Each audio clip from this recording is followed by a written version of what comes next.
Of course, my writing of the book, that first book, was 8 years.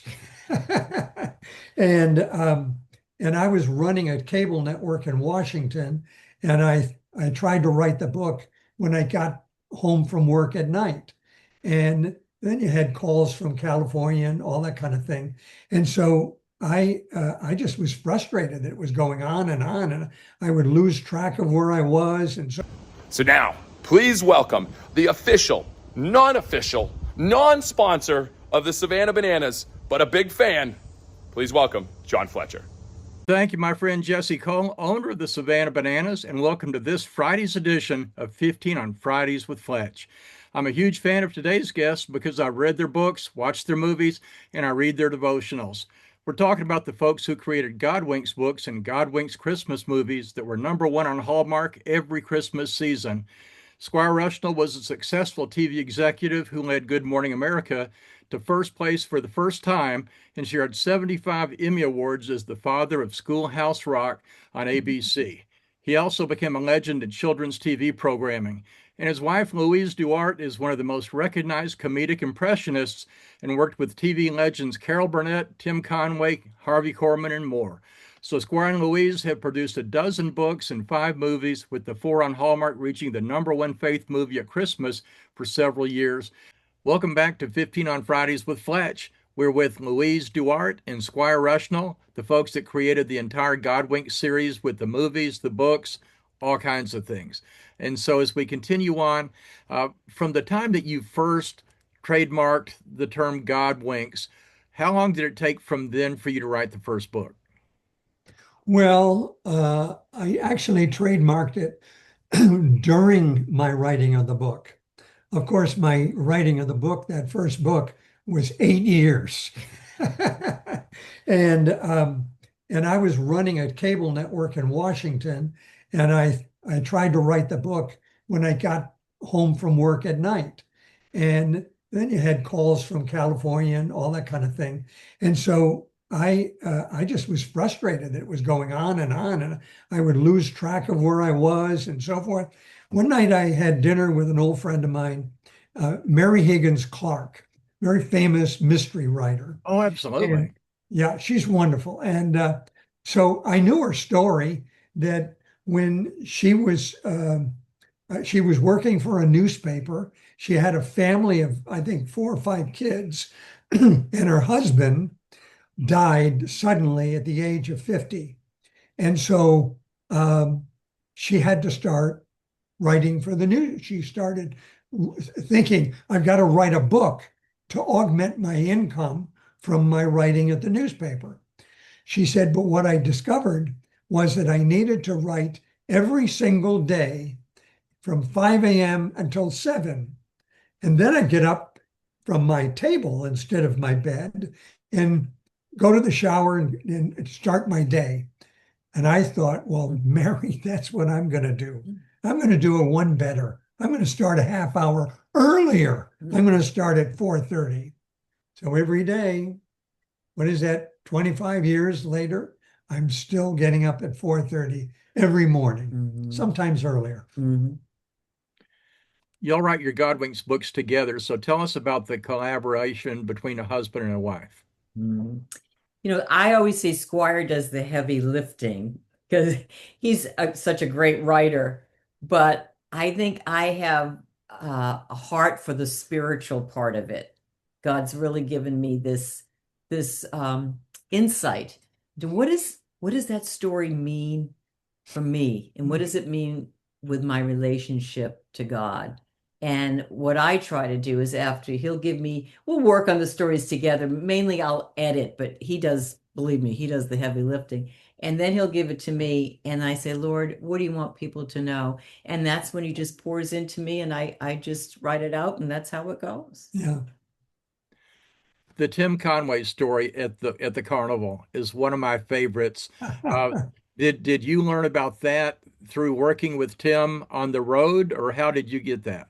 Yes. Yeah. Talk about Yes. dinners. Yes. Well, we would, we worked for many, many years in performing arts theaters, and we would do normally 2 shows a night, sometimes 3.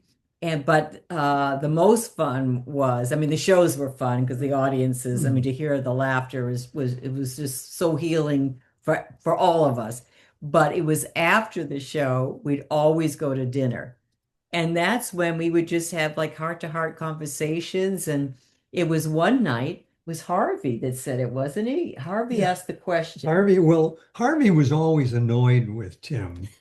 Now, I went on the road with him once I quit my job as the cable network guy. And when my wife said, listen, we're doing okay now, why don't you just start writing your book and work on that? So I was on the road with her, helping her out a little bit, but also making sure that I would spend hours each day writing and look for new stories. So anyway, Harvey was he was annoyed with Tim because Tim would never talk seriously. You ask Tim a serious question, and he's got to give you a ba-dum-bum joke. So Harvey was like Jack Parr or Johnny Carson, and he would sit there after dinner. He would kind of look around the table of about 8 people at the table, usually the crew and so forth, and he would then prompt the conversation. So this particular night, he was looking for his victim, and he would never call Tim because he knew what kind of a reaction he was going to get. So he looked around the table and he scanned everybody, but for some reason that night he looked at Tim and said, "What is the most amazing thing that ever happened to you?" And so Tim, uncharacteristically, started telling a serious story. He said, when you grow up in a Norman Rockwell town like Chagrin Falls, outside of Cleveland, where everybody knows their neighbor, the doctors come to your house, the teachers watch out for you during the day, and they're kind of, they work together with the parents and so forth. He said, you know pretty much what God is. But I didn't really know if God was there listening to me. And then one day, a carnival comes to town. It was during the Blossom Festival. And that is what a 12-year-old kid looks forward to. Because there's a new big event down by the river. The Ferris wheel is up. And on Saturday morning, going down to that carnival with 5 dimes in your pocket, that was something to remember every single year. And so he went off on that Saturday morning, and he spent his first 2 dimes on the Ferris wheel and then some cotton candy. And then he thought, what am I going to do with these other 3 dimes? I better spend them wisely. And he looked around, and then he went to the booths where they had all these games and things, and he saw what he wanted. He saw a prize. He saw what was it? It glowed in the dark. It was a cross. It was a cross in the dark. It glowed in the dark on a green ribbon. He was so drawn to that. And he was drawn to that. And so he spent 1 dime after another. Because it was the bobbing ducks, wasn't it? All you had to do is to fish with the fishing line the 1 duck out of 60 bobbing ducks on the water. And you get that 1 duck, and that will get you that 1 prize. Well, he spent one after another of those dimes, and then he was shot. He was done. He started slumping home, up the hill, back up the hill to his home. And while he was going along, his head was down, and he was thinking, I really wish I had that cross on the green ribbon that glows in the dark. And then as he's looking down, he sees something shiny on the very edge of the sidewalk. He reaches down, he pulls it up. It's a dime. He turns around and he runs down the hill. He runs back to that booth, and he's about to get to the booth, and he stops next to a maple tree. He said, I think I maybe better talk to God about this. He went up to that tree, he leaned his forearm on the tree and his head on the forearm, and he said, God, if you're really listening to me, I really would like to have that cross with the green ribbon that glows in the dark. And he walked back, a new kind of strength as he walked back. He put that dime in the dirty palm. They always have dirty palms. He took the fishing pole. It was like a pitcher. He got it. He got the one, and he got that cross. And he looked up to Harvey Korman and said, and that, Harvey, is the most amazing thing that ever happened to me. I still have that cross. I put it under my pillow when I went to college, and I have it now, and I don't forget it. It was his way of telling us about his faith. Yeah. That was really And then after that, he called up, and Louise was doing the show leading into the 700 Club. And he said, well, he said, I'll come on there. I was called Living the Life with Terry Mewson. We did a show. Yeah. It's really a women's talk show right before the 700 Club. And he said, I'll come on if you want me to. And he told that story. And then he told the story on James Robison, and then on TBN. And then he was telling it on all the Christian networks. And people just loved it. And he was both Tim and Harvey came to know Christ. And that just, they had a faith, but you wouldn't know it, you know what I mean? But then through their storytelling, you realized how much. I remember Harvey saying one time, I believe in Jesus. He said, but I don't tell my poker buddies, So little things like that, Squire, you're a former TV producer for ABC with a lot of Emmy Awards. How did it feel for both of y'all to produce your own projects? Oh, it was great. Yeah. It was great. There was when I worked at ABC, I ran Good Morning America when we went #1 for the very first time. And that was a great time in my life.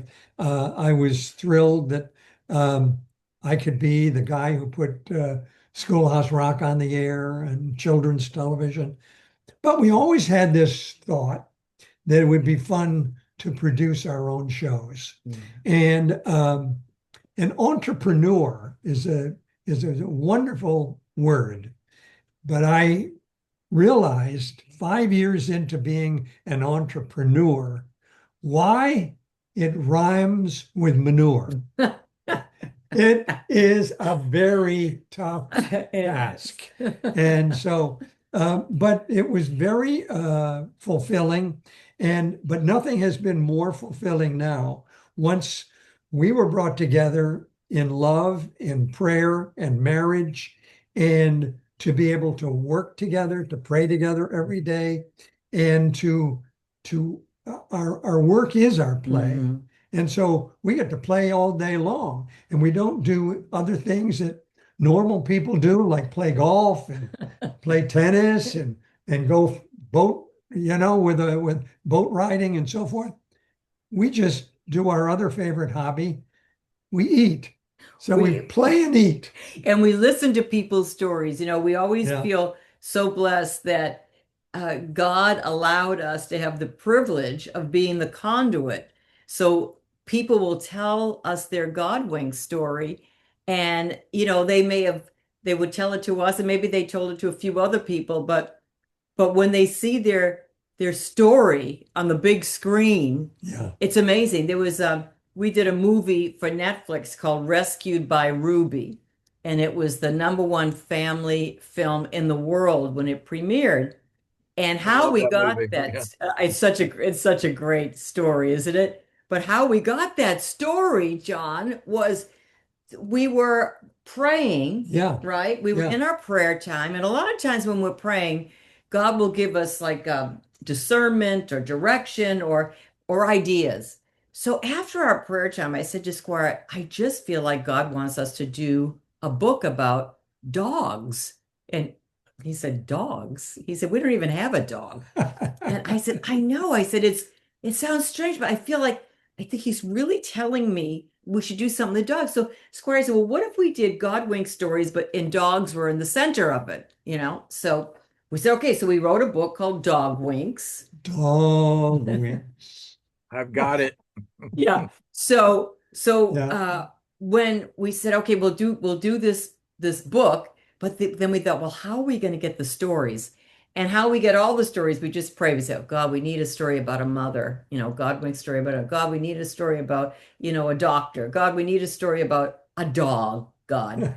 And then the next day on my Godwinkers page, which is a private group where we pray together, someone writes, hey, did you see this incredible story about this officer named Dan O'Neill, and he adopts this dog named Ruby and blah, blah, blah, blah, blah. And it tells the whole story. And it was the most amazing Godwink story. And I run to Squire and I said, look at this story.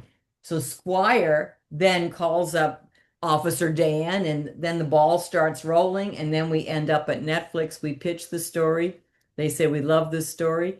And 100 million people in the first year viewed that movie. And I can't tell you, John, how people were so blessed by it, because it was really about it's never too late. God always gives us second chances, and that no matter what cards you're dealt, you can overcome.